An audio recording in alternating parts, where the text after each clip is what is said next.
My friends, the great experiment. Down on the lower decks. Hidden trick. Would you look at that? The greatest trick. And you people, you're all astronauts on some kind of Star Trek. The greatest trick. Welcome to Greatest Trek. It's a new Star Trek podcast from the makers of The Greatest Generation. I'm Ben Harrison. I'm Adam Pranica. That sounded like a spooky new. Hell yeah. We met somebody on tour. This very rarely happens that we hear it this way, but somebody came through one of our meet and greet lines that said, yeah, I love Greatest Trek. I'm going to get to Greatest Gen eventually. How about that? Yeah. Chaotic choice. Yeah, I love it. They didn't know a lot of the references that we've carried over from Greatest Gen to Greatest Trek, and they were looking forward to finding out. Yeah, there's some, reverse pollination now where there's some stuff that's from Greatest Trek that's making its way into Greatest Gen. I made some assumptions, Ben. I thought Greatest Trek would be impenetrable to anyone who hadn't started with Greatest Gen. Yeah, well, you know what happens when you assume. Yeah, you can't penetrate either show. Speaking of penetration, I feel like we have a public apology to issue here. Oh, how so? Tawny Newsome took great umbrage with our reading of fan pornography of her character on the show. Oh, I took that as a joke. You thought she was being serious? No, I think she was having a fun sense of humor about it. But yeah, it was fun to receive that message. Just trying to innocently listen to a Star Trek podcast, and she has to hear that. Well, I wouldn't want Tawny to be scandalized by what she heard. So I thought maybe what we could do, like for Tawny, like as a gift, is maybe read some more /fic, but maybe make sure that it doesn't include her beloved character of Beckett Mariner. Maybe if we... That would be nice! If we spread the sexy around a little bit, she might feel a little bit better about the comedy stylings of you and me and the sexual targets of the /fiction community. What people want when they get the ick is to be forced to think about their coworkers in sexually compromising circumstances. Oh, yeah. Yeah. How about new? I mean, if one is going to go through it, they all should go through it. Yeah. And Ben, I found something quite titillating Okay. in the /fiction community. Okay. Something that I'm positive would not offend the sensibilities of anyone, of any friend of DeSoto, whether or not they are a big star in the Star Trek universe or not. Okay. I found /fiction involving Dr. Katz. Her name is Dr. Tana. And the whales of the cetacean department. Oh no, Dr. Katz is cheating on Shax? Not really. Here's what I've gathered through probably more research than I really should have done. It's like, I think the goal of a lot of /fiction authors is word count. Like, the descriptions are so flowery. The run-up is so long that by the time you get to the sexy stuff, you're just exhausted already. And this is what happened to me when I found this story about Dr. Katz and the whales. Well, yes.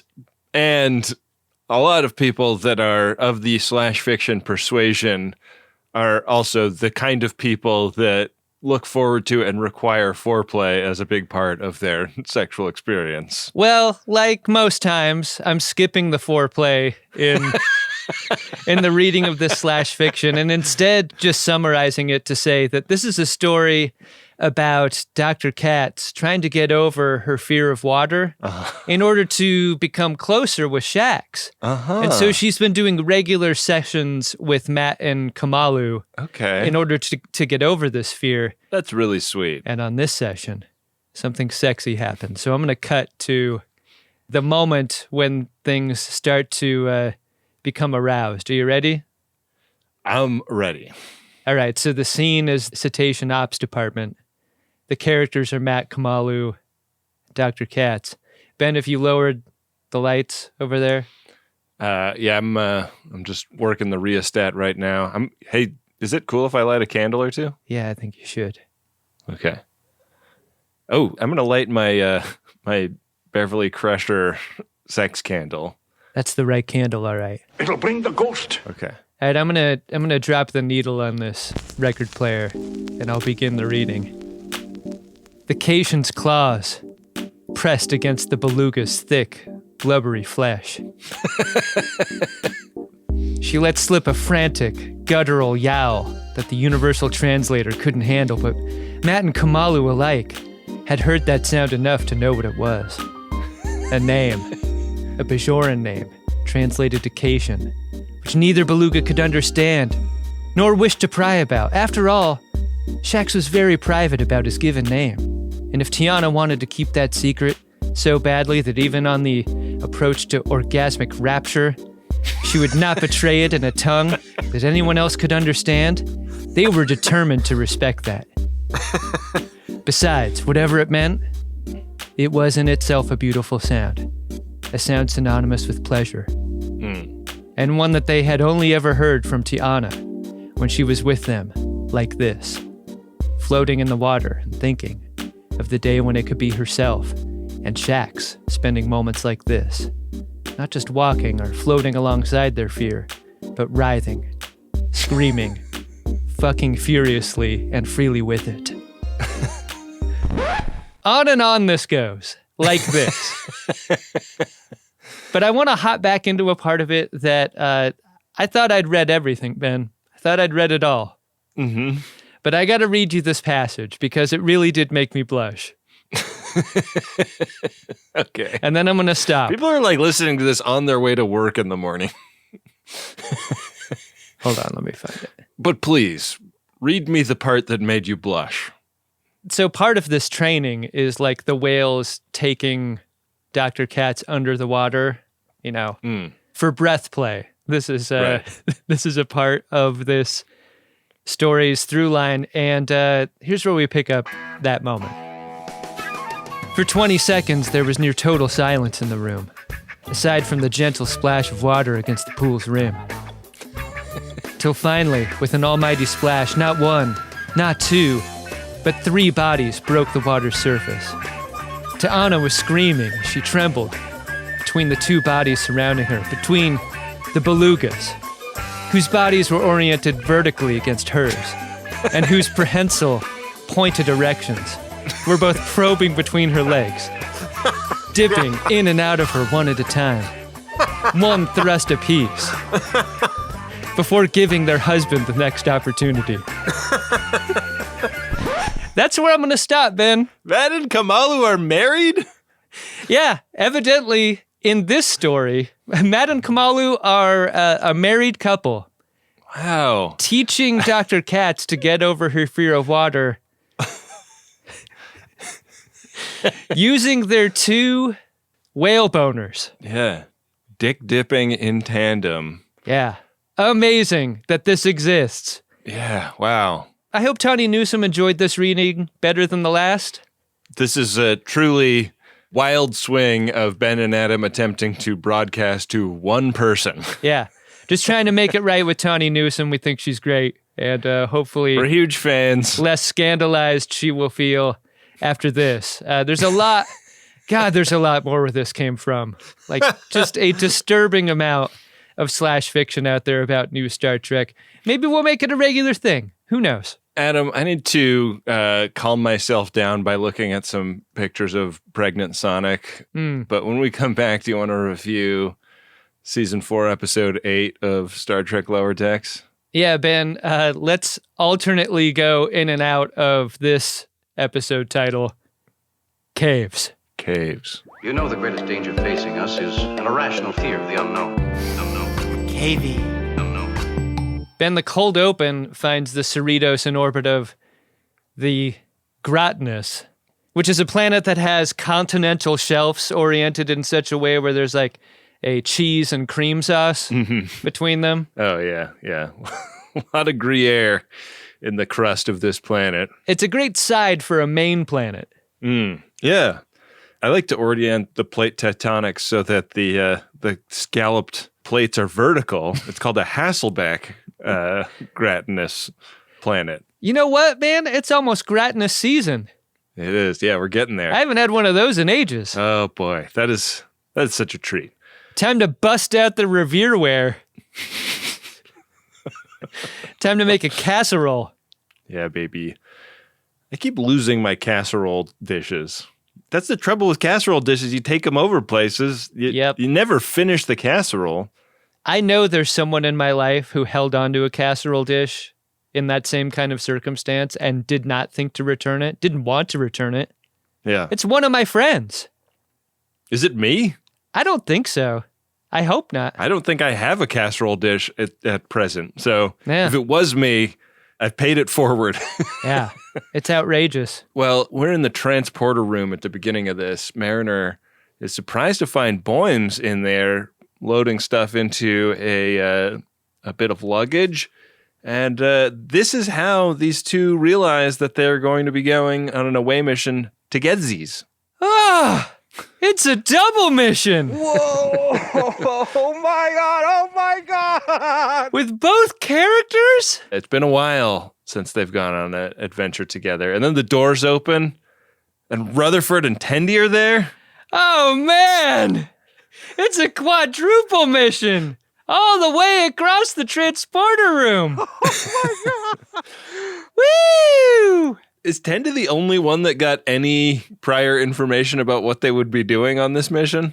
I would hate the idea of rolling into a mission cold, like so many of them are comfortable with.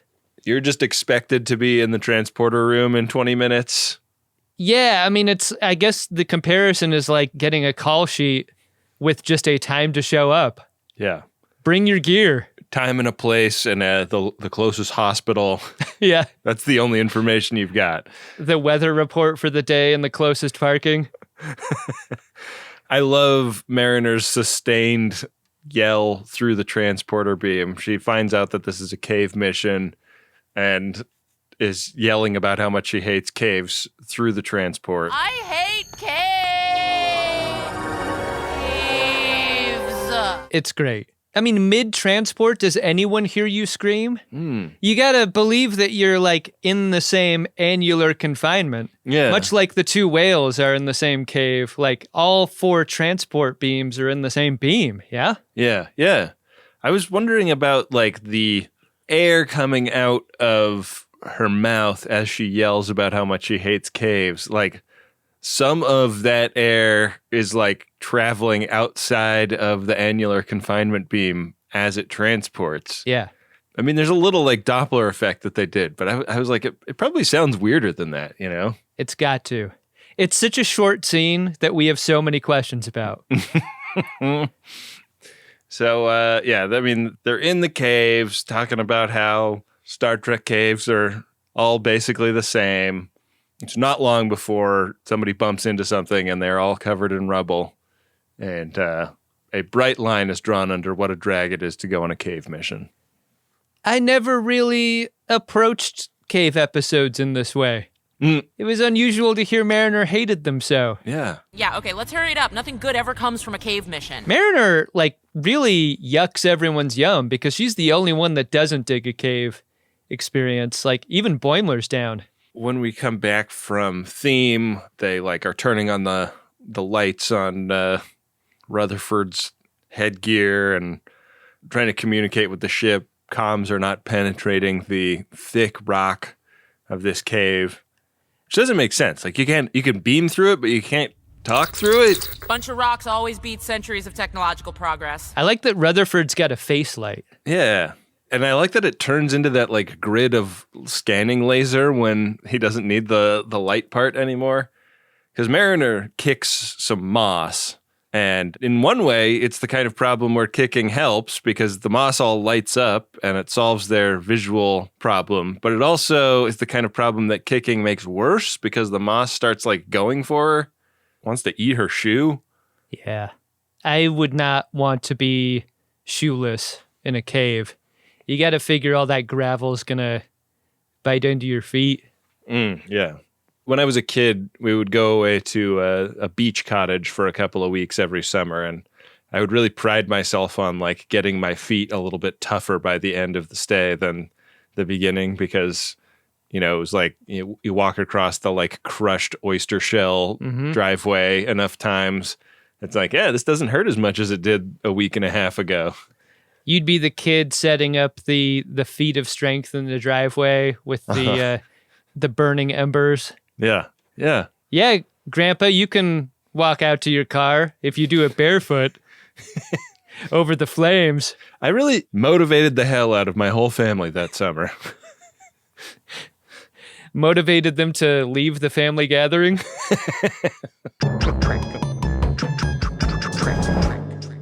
So they're stuck in this cave, and while they work the problem, Boimler starts telling about a time that he went through being stuck in a cave with Lieutenant Levy. Levy, whoa, one of the worst guys to get stuck in a cave with. Did he go on and on about his conspiracies? Oh, yeah. This is a guy we've met before, yeah? Yeah, Lieutenant Levy's been on the show. We went on a date last year. I don't know if you recall. Yeah, Steve, I remember. You said Wolf 359 was an inside job. It totally was. They don't like Lieutenant Levy among the Beta Squad. They especially don't like his weird conspiracy theories. And we kind of cut to this story that Boimler is telling of being on this planet, a different Star Trek cave that has like different color tones, but is laid out exactly the same way as the one that the Betas are trapped in. And he and Lieutenant Levy are talking, and Lieutenant Levy's like yeah, that's what they want you to think, man, kind of guy. And he's convinced that the Vendorians are basically behind everything bad that ever happens in the galaxy. Damn it. Storm must be interfering with comms. Oh, really? You know why they don't make comms that can't be interfered with? Trust me, Vendorians are setting us up. They're shapeshifters. Sure, Levy, whatever. We need to find a way out of here. Shapeshifters are kind of the perfect main character to a conspiracy theorist, right? Sure, yeah. Because they could be anyone and anything. Lieutenant Levy must have watched a lot of Star Trek the Animated Series to get this in his head. I saw that, but I don't believe it. A Vendorian doctor. And when they get you in their tentacles, you can't break free. Because they're shapeshifters and they could be made of anything. Even things that are strong. Playing right into their tentacles. Yeah. It's got to be hard to do anything with a guy like Levy around. Even the wins you think you have turn into losses, because when Boimler finds this ready-to-go go-kart with one seat in it that he can use to leave to go get help, Levy can't have this. No. Levy destroys it with a phaser. It's such a shame to see a perfectly good golf cart destroyed in the prime of its life. I know. Boimler is so upset in this moment that he goes really hard at Levy, right in his face. Really gives him a dressing down. He reads Levy like a book because, like there is a psychological type that is prone to conspiracy theories. And Boimler basically puts Levy in a box and tapes it shut and ships it out. Do you know who benefits from us being stuck in this cave? Everyone! Because they don't have to deal with you. Very hurtful to Levy. And right as he's kind of like taking the brunt of this emotional blow, a bunch of the stalagmites in this cave reveal themselves to have been Vendorians the whole time. They appear to be upset that these two have failed this test, and so they drag them to this punishment pit, throw them in.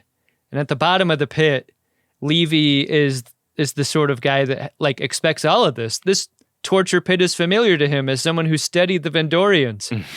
And he knows all about the torture that's going to follow. Yeah. And this kind of knowledge comes off as impressive and even flattering to the Vendorians. Yeah. Because he's a subject matter expert about a species that not many people are supposed to know about. I do love all the lurking, the brood potting, the flappy arms. Wow, most people find us preachy and unsettling. It's like if you really admired Michael Flynn and then got to meet him, I guess is basically what Levy is going through.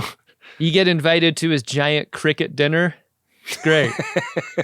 Those crickets did look good as hell, though, let's be honest. I love this scene because it shows how tenuous a positive feeling is about a person with this kind of worldview. Like, for a moment, you can tolerate this type of person. But, like, they haven't even finished a quarter of this cricket dinner before the Vendorians are like, God, this guy sucks. Like, that Boimler has even achieved a position of he's fine, I guess, is like to the Vendorians a great success because their whole goal of this test was to turn enemies into friends. Yeah, and they don't love the idea that they've been accused of doing the Klingon Civil War, but they do feel like their morality gambit paid off if they can get Boimler and Levy to be pals. Where do you draw your morality line, though, if you're a Vendorian? Yeah. Like, you tricked and trapped these people, you throw them into a pit, you're eating bugs? Yeah. I don't know, maybe clean up your own house, Vendorians. It's no subjugating an entire planet to impress a girl you're into or whatever, but No. yeah, it's not a great look for the Vendorians. But their morality is not human morality, so who knows? The big takeaway here is that the Vendorians taught Boims to use Gamma Knight to boost his comm signals to get in touch with the Cerritos. And so he does, and they got out of there. And the whole experience of being trapped there kind of helped Boimler appreciate Levy more. They got friendly enough to like do holodeck shit together. Yeah. Oh boy, the other three take umbrage with this. They do not like the idea of him going outside the friend group for hangs. You think they did Samuel Clemens shit together? I fucking hope not. I think the Vendorians would have to reevaluate their whole fucking thing if that was the case. Now, I do not know much about a jet fuel. However, I do declare it being clear to me that it may not be possible to melt or steel beams, or what have you. How could it melt a steel beam and yet also be used for mind control, my good sir? Yay, you're doing it too! Yeah, I'm doing it to negate you. Uh-huh. Tendi this whole time has been really wanting to tell her cave story, which is about being trapped in a turbo lift, and keeps getting shut down. Mariner doesn't like the idea of being trapped in a turbo lift, equated with being trapped in a cave. Totally different type of thing to get trapped in. Right, sorry. So instead, Rutherford goes next. The meme is, I'm a turbo lift, I'm a cave. Mm-hmm. We are not the same. They like hang some of Boimler's pants on the wall and reflect a phaser beam off of the ceiling to reveal some Gamma Knight. And then Rutherford launches into his story about having a cave baby when he was on an away mission with Dr. Katz. Oh yeah, did I not tell you guys about that? Oh, yeah, you sure did. No, you didn't tell us. Hey, Cheaters don't deserve Nausicaan Latinum. This ship and her history will shortly become the care of another crew. They will continue the voyage we have begun. The greatest trick. Ben, you were talking about the type of travel pants that you could shoot a pickled beet at the crotch of. Right. And there would not be any staining. You know, you get advertised these pants all the time if you're a business traveler or whatever, the way we are. Mm-hmm. You know, the sort of pants that look like pants on the outside but are like made of a technical material. Yeah. Boimler's pants are these. It's Peter Doe's collabo with Banana Republic. And yeah. Like, they can really take a lot of shit. Mm-hmm. Except for they do vaporize in the process. I don't think many pairs of pants could take a phaser blast directly or indirectly as these do. Yeah, they're great. Would you be able to take off your pants for a mission priority at any point? Like, let's just say you're out in the world. Mm-hmm. You got to take off your pants. Would you be okay with that? Like, would you have to tie something around yourself? Do you have embarrassing underwears? Do you have no underwears? I think I have cute underwear. This is a thing that I thought Boimler would lean into in some kind of way. This seems to be like standard issue action underwear he's wearing, you know? When I was in my 20s, some gay friends invited me to a club they were going to, and it was a pants optional affair. And I didn't go pants optional because I didn't want to give anyone the wrong idea. Ben, don't go so fast. I got questions. But I did take notes about all of the different underpantses that the handsome young gentlemen in this club were wearing. Is there a pants check? There was coat check and pants check, 2 different windows. Where do you keep your wallet and phone? Well, the thing is, you're probably not going to need those things, to pay for drinks or whatever when you're walking around in your undie pants. Are you suggesting no one is drinking at this club? Like, there's got to be the sale of beverages and so forth? Yeah, no, I think people are getting drinks bought for them based on the strength of their look. Not everyone is going pantsless. It's not compulsory pantsless. So there's an economy in the pantsless gay club that goes like, were you to not wear pants, those that are wearing pants are encouraged or obligated to buy drinks for those without? Is that what you're saying? I would say not encouraged or obligated, enthusiastically interested in. Now, you mentioned the enthusiasm of the pants. Shut the fuck up. Get out of here. Rutherford's story begins with the setup that Billups had some Porgian swamp rash and they had to get some plant from this cave. Can't replicate molecular fungocytes, and they're the only thing that cures swamp rash. The ferns are just under the surface of the water. Doc, I'm picking up some strange vibrations. Maybe we should get out of this cave? No need to worry. How do you get swamp rash from a Porgian, Ben? I don't know, man. Rub one up against your birdie? Yeah, probably. Those are those little, like, cat owl guys from Star Wars, right? I know. It's the crossover everyone's been waiting for. Yeah, they're on this planet Balkus 9 in the Star Trek caves, where it looks like the locals maybe are the people responsible for those tricorders with the cool purple stripe. Ooh, those are nice. Oh, yeah, I could see that. Just based on this lady's look. They seem great. This team of 3, Yeah. they're just going to grab these plants out of this pool water. Not a big deal. No one's seen the Graflax for generations. Many people consider it like a cryptid. Like, it probably doesn't even exist, man. Yeah, it's like the Mandalorian monster in the bottom of that pool. Sure. It's real. The one monster from The Mandalorian. It's so pissed off. It tosses this lady, and she flies through the air and lands on a stalagmite. Like, it impales her in her belly. Ouch. She's like shuffling loose this mortal coil. Oh, I am dying. She transfers her base mind into Rutherford, and then, like, he suddenly has a baby bump. He pops right then and there. She doesn't have to touch all skin, though, and I think that's an important detail to call out. Like, her hand touches face appliance and nose and chin, kind of. Mm-hmm. Mm-hmm. I was kind of concerned that she wouldn't achieve, like, the full power of whatever this thing could do. Oh, like, she would have, like, a Borg's baby Yeah. through Rutherford?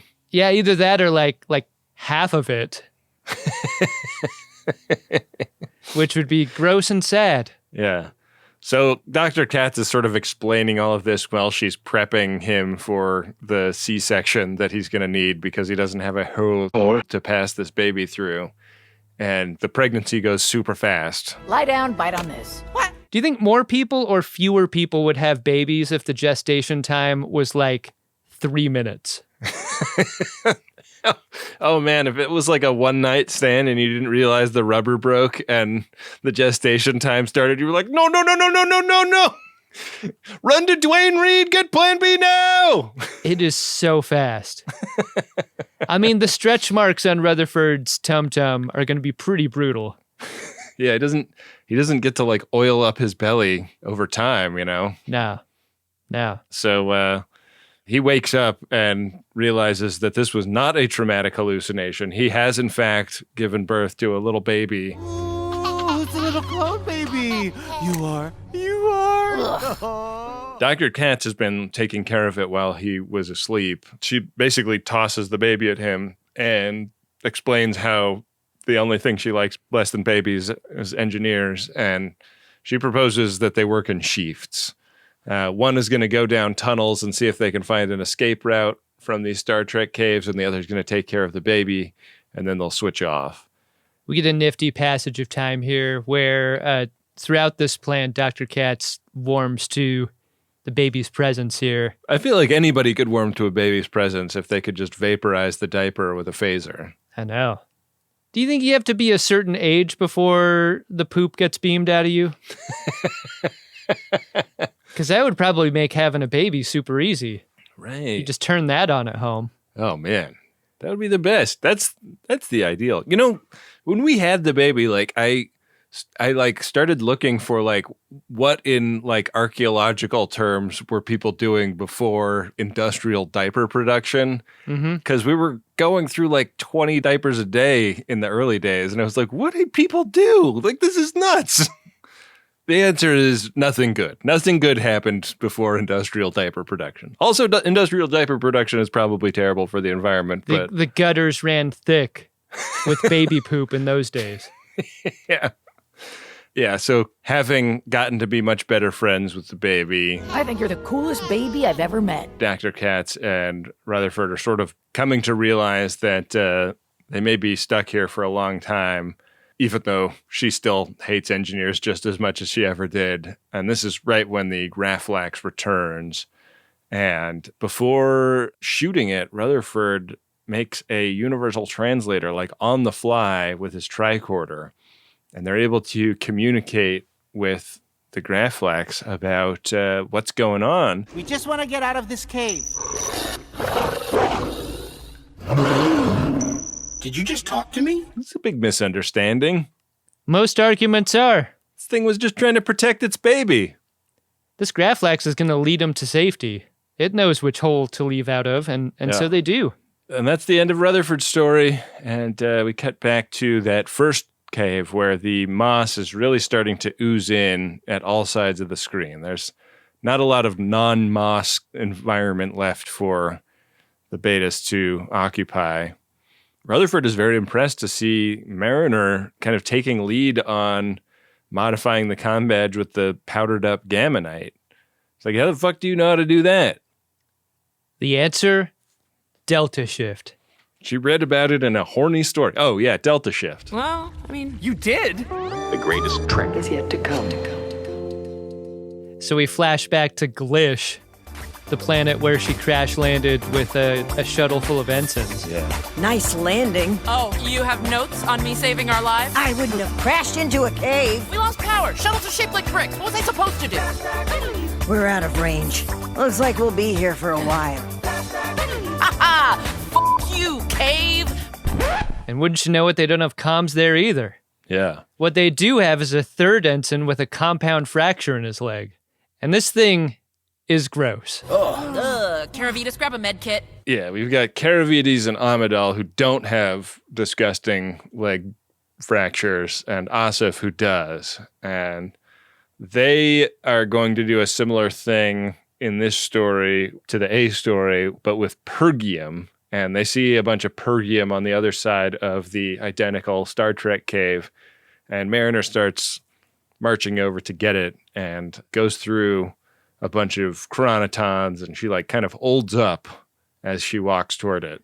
When Mariner and Caravides get into kind of a race across the cave, it's like a potato sack race towards this Pergium where the potato sacks are just on their faces. Ew, this is so messed up. Yeah, and the structural integrity of the potatoes is starting to really break apart because their hips are going out, their backs are going out, they're getting all saggy and wrinkly.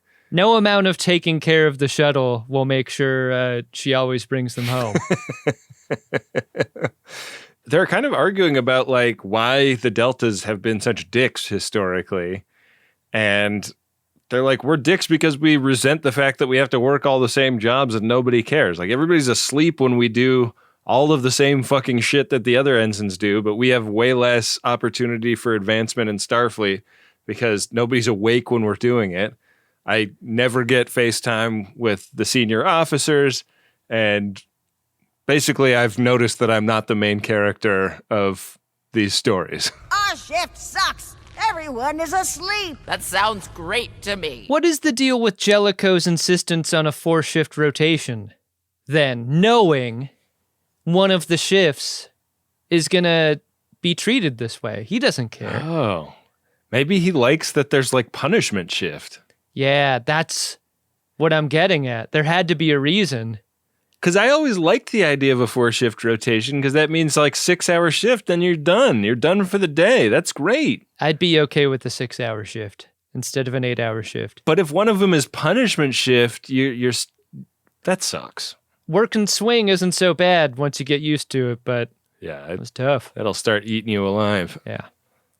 Once Mariner understands a little more what people on Delta Shift's big gripe is, she kind of softens up. I really like this about Mariner. She can hear a valid criticism, own her mistake, and apologize in a sincere way. And like, she has like the fastest land speed toward that of any of the characters on this show. Yeah.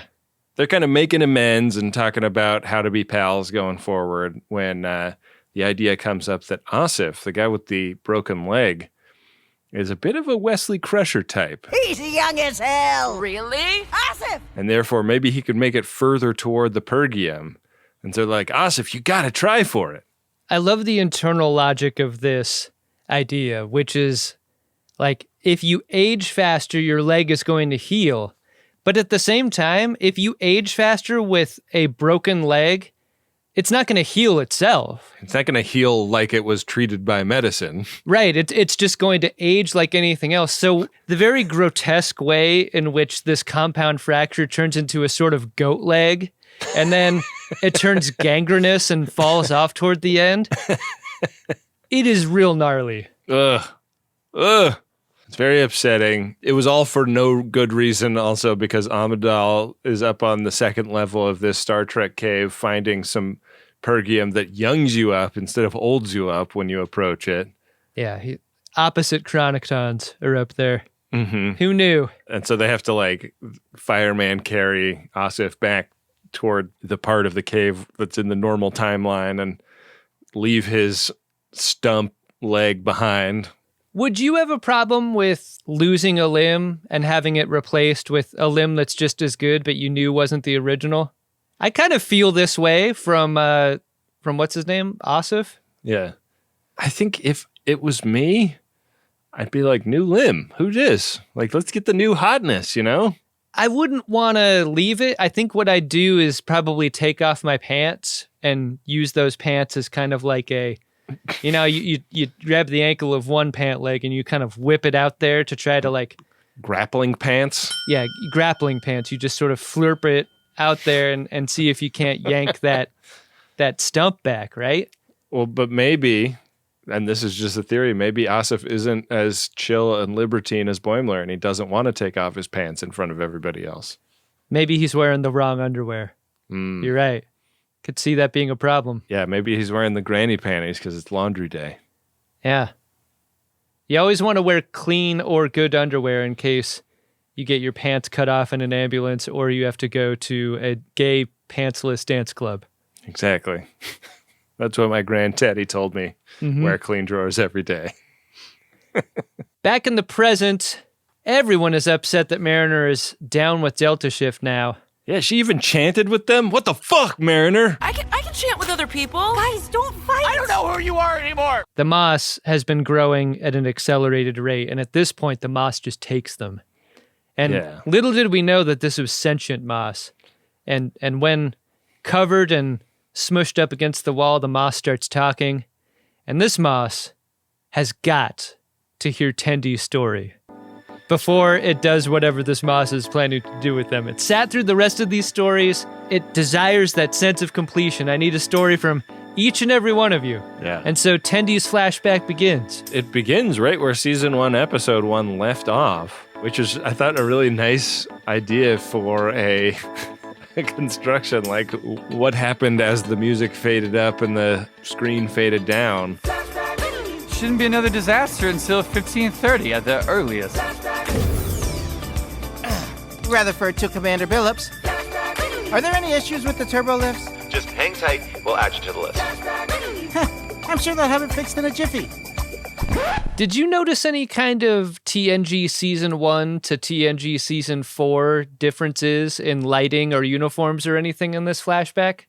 Oh. Because I think that's part of the problem with problem isn't the right word, but that's part of the effect of having 4 10-episode seasons in such close proximity.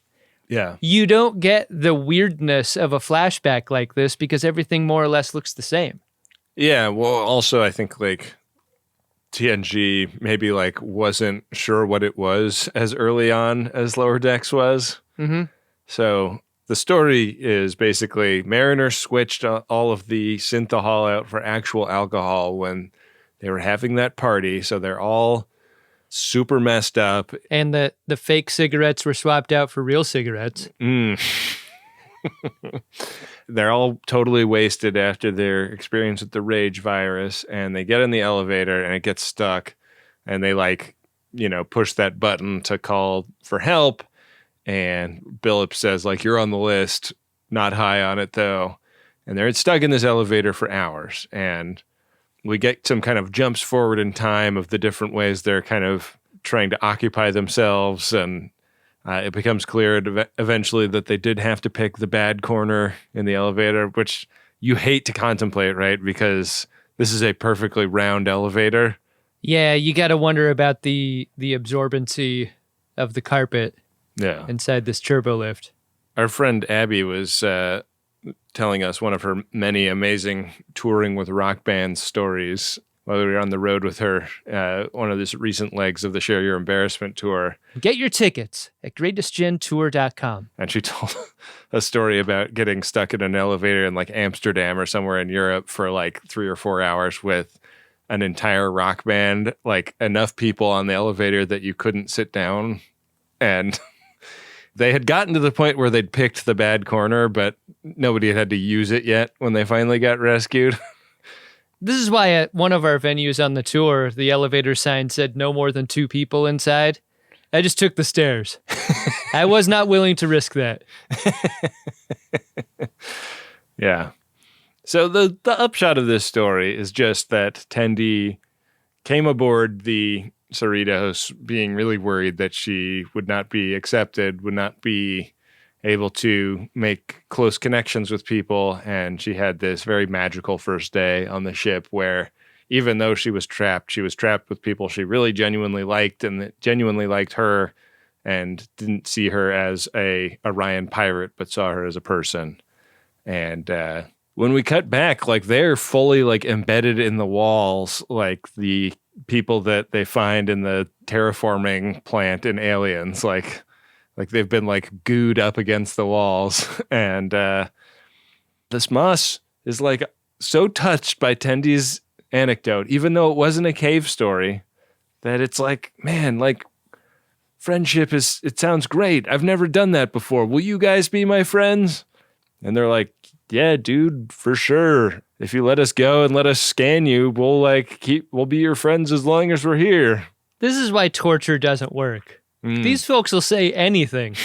To get out of Moss? Yeah, I'll be your friend. I promise. They're never coming back to this planet. I would go back to a gratinated planet. That sounds delicious. It's not Moss, though. It's the Vendorians again. And this has all been another one of their fucking tests. Yeah. How many planets are the Vendorians on, anyway? They're in all these fucking caves, it seems like. Do the Vendorians not understand the concept of friendship? Vendorians, is this your idea of friendship? I don't know. Friendship is from a culture that is now alien to them, unfortunately. Yeah. You like this episode, Ben? She'll always bring it home.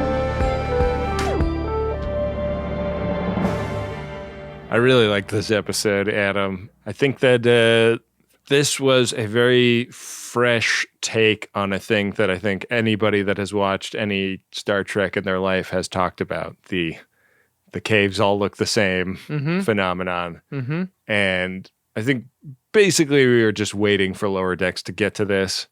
But, I think that the thing that Lower Decks consistently does is take these kind of, we call them the Star Trek caves. It's well-trod territory for us. I think it's well-trod territory for a lot of people. And Lower Decks does a great job of having a really interesting take on how are we going to treat this thing that a lot of people have talked about, And it's it's original to Lower Decks. It's not like other jokes, and it made me really happy to watch this one. Yeah, I like this episode too. It inspired a weird thought, though, which is like, is this bottle episode the most interchangeable episode with a Prodigy ep there's ever been? Because like, how many episodes of Prodigy have there been that like exist to simply celebrate how nice friendship is? Like, that main takeaway at the end here felt, I mean, a lot of Lower Decks episodes resolve this way, like super clean, music swells, you know, good feelings at the end. I don't feel like many, if any, Prodigy episodes resolve like that. Prodigy is a pretty scary cartoon, I think. Yeah. And I wonder if you could play this for a Prodigy-aged kid, and if they would get it in a way that it works for them. Like, because its message is so pure. And like, the only grotesque part is that compound fracture leg. I think everything else is pretty fun and funny. Yeah. As far as the set pieces go. I agree. I mean, I think it sort of felt to me like maybe the product of a bunch of writers sitting in a writer's room, noticing the way they've paired and grouped up the characters this season, how much of a departure that has been from previous seasons, and worrying that because these characters are not all now lieutenants, juniors, grades, the fans might interpret it as like they can't work together anymore because they're off leading their own things or whatever. Right. I mean, I also really keep wondering, like, what gives with T-Lin, like how she's not on the show at all anymore. It seems like, I mean, I'd be shocked if she's not in the next 2 episodes, but it seems like we've been away from her for a surprisingly long period of time. Well, in a story like this, she would kind of break the episode. Like, I think the solutions to the problem would be so apparent to her that you wouldn't be able to get through all of the flashbacks in order to get there. She would just solve it right away. Also, she's not one of the core 4. I guess not. I don't know if she wants to be. Evidently not, Adam. Who would you kick out to invite T-Lin? If you had to? That's a trick question. All right, I guess it'll go unanswered. I may get in trouble no matter which one I say. I know. It was a trap question. Something that is only occasionally a trap are the messages we find on the Priority 1 message inbox. Ben, you want to see what we have in there? Let's do it. Priority 1 message from Starfleet coming in on secured channel. Adam, our first message here is from Chris. It's to Ben and Adam. It goes like this. For everyone's enjoyment, would you please replay Ben's version of the Whisper song by the Yin Yang Twins from Strange New Worlds Season 2, Episode 9? Hey, computer, let me whisper in your ear. Self-destruct sequence you like to hear. And Adam singing about the Gorn's hegemony, Strange New Worlds Season 2, Episode 10. Hey, you Gorn! Gorn's hegemony, don't you worry. Gorn's hegemony. Hey, Gorns! Those might be the best 2 moments in Greatest Trek history, so I figured you 2 deserve some scarves, and everyone deserves to hear them again. Thanks! About that, Chris putting some coins into the fun song jukebox. Yeah. Haven't heard those in a while. I'm glad that when he punched in B7, he actually hit B7. I hope someone's keeping track of all of the dumb songs we've ever sung on these shows. That'd be fun. Our buddy Chuck Bryant just put out a vinyl record of a podcast he did. What are the chances we could put our dumb songs onto a vinyl record? A buddy of mine put out a record of songs where all of them were like 15, 20-second songs. Whoa. And it's great. It's great and hilarious. Life will teach you lessons if you listen. Like number 1, take your shirt off when you photograph with kids, so you'll regret it for the rest of your life. And it seems like if he could do it, maybe we could too. I mean, the rights management issue alone seems like it'd be a real quagmire, but I love the idea. I love the idea of us having a record someday. Maybe one day, Ben.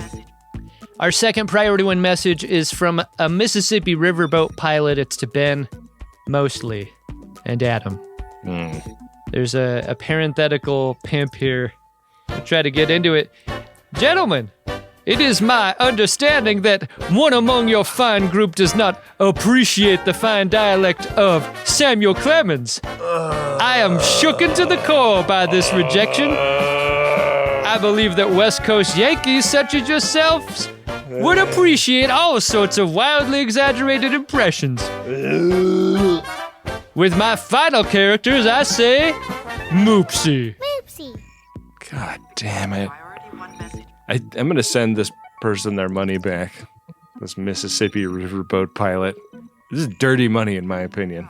Ben, hating things that people like isn't a substitute for a personality trait. Lots of people love it.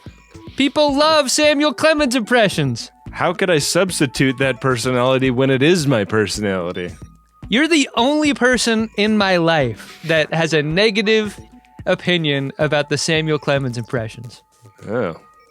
That's it. I knew I didn't like your friends for a reason. Well, I love the FODs who fill out a priority one message, Ben. They go to MaximumFun.org/Jumbotron. They sure do. They do it because they love hearing our impressions, and they also know that they go a long way in supporting the production of this show that gets more expensive by the day. Jesus, yeah. Hey, Ben? What's that, Adam? Did you find yourself an Edward Larkin? I'm going to give it to Lieutenant Levy. I think that one of the things that was particularly funny to me about Lieutenant Levy is that, like, he outranks Boimler, but he's so thirsty for validation for his weird theories that there's sort of a power imbalance in the opposite direction. Like, he kind of treats Boimler like somehow Boimler's acceptance of these kooky theories is going to be the thing that makes him feel good or whatever. And what did you make of the rank disparity between them? Because Levy's of a higher rank, yeah? He's of a higher rank and considerably older, it sounds like. I mean, that's one of the ways Boimler drags him, is that he's had the same rank for a really long time. He should know better. Yeah. But he's convicted, man. Ben, my Edward Larkin is Mariner.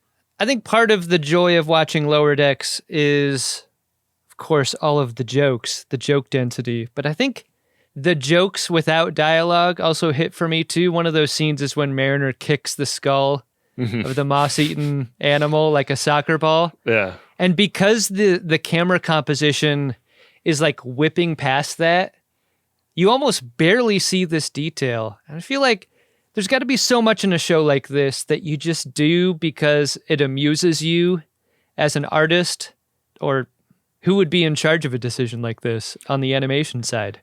Yeah, I mean, that's something that I really wonder about. And it's something that's a very rich tradition in animation, like those little quiet moments that you can't imagine would even be worth writing down in the script, but somehow make it to the screen.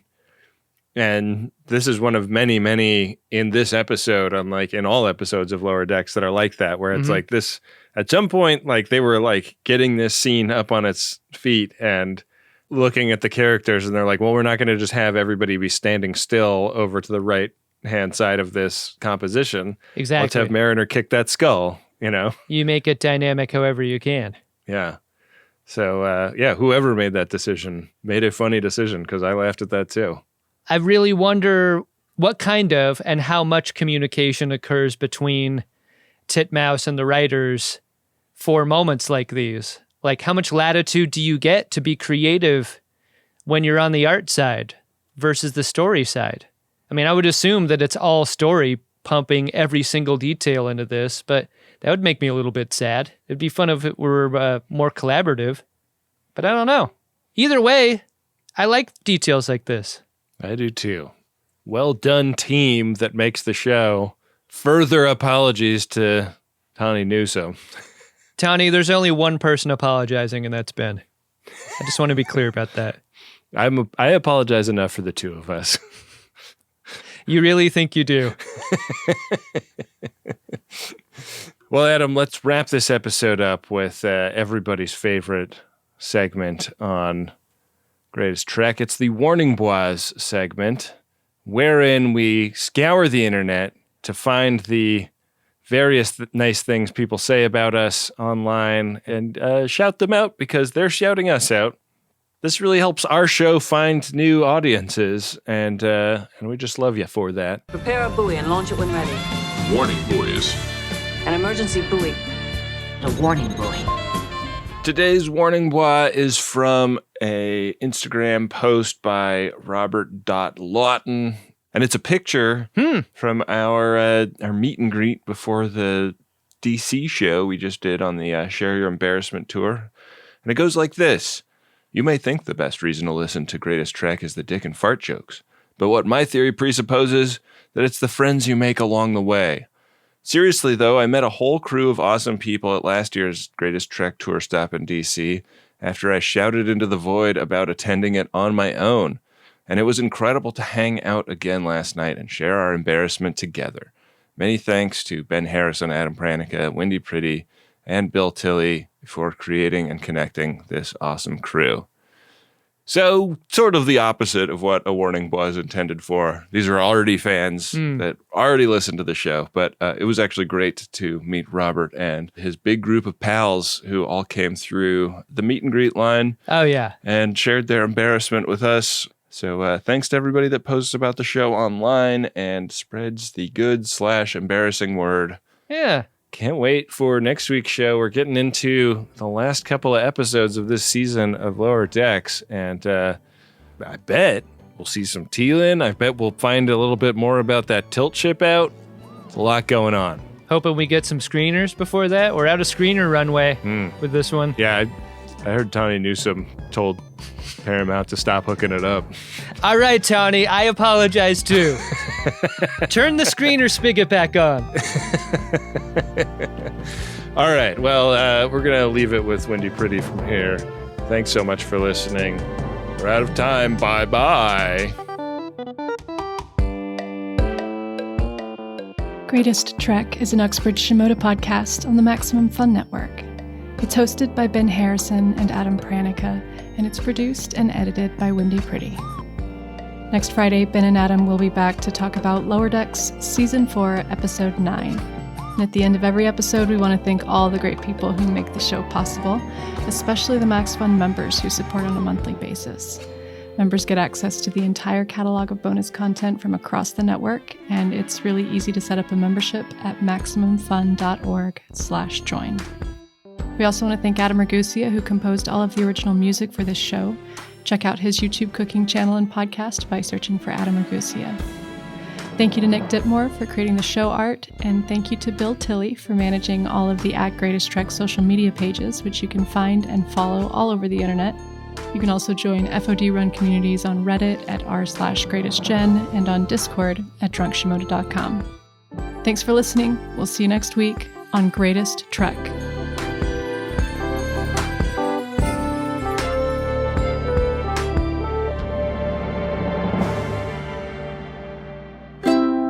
Maximum Fun, a worker-owned network of artist-owned shows. supported Directly by you.